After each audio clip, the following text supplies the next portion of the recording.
Hello guys. Yeah, I actually made a video about this like a days ago, but the audio was dead. I mean, I tend to delete files very after I upload them and all that. So the file, for some reason, when I uploaded it to YouTube, in the beginning there was audio on it, but then all of a sudden audio just disappeared from the video.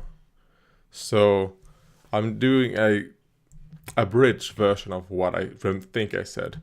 What I did say is that the videos that Games Workshop have done with this Peahc character, I don't enjoy them. I think she's not. I mean, it's good that they actually put her up on the thumbnails and all that, so that you know which videos to, or at least that I know which videos to ignore. I gave it a few shots. I think her explanation, the videos that they made with her about how to start playing Age of Sigmar were so bad. And the video that they also did about introduce Warhammer Citadel with her, I think was also terrible. I mean, but if you look at the like ratio, the majority of people like it. So as long as they don't just fully go with, these types of characters, I'm fine with more, diversity in the people that in the videos aren't as bad. And it looks good here at the Warhammer Citadel. You have a lot of knights up there.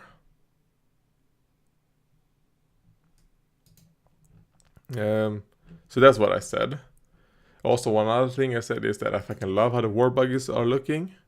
I think the war buggies are looking great.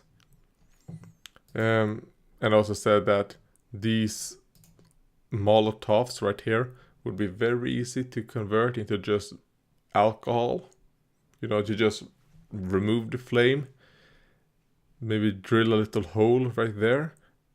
And then you have orcs drinking and driving, which would fit.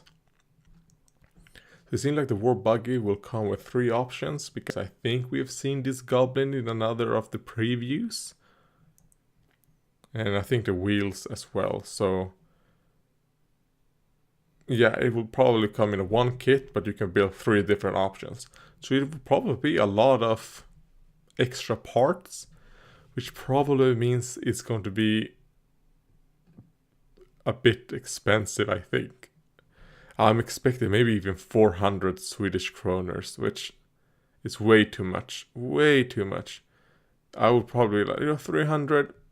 It's still a lot, but if there's that as much of extra part as I think there will be, I could be like, yeah, I could live with that.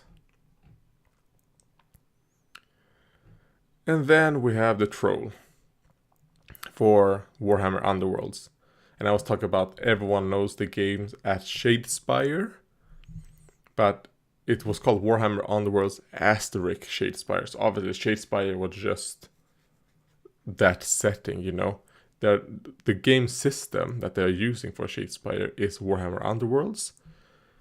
And a Troggoth right here, or a troll. So it would probably be this troll and maybe 3 or 4 goblins, which I hope. And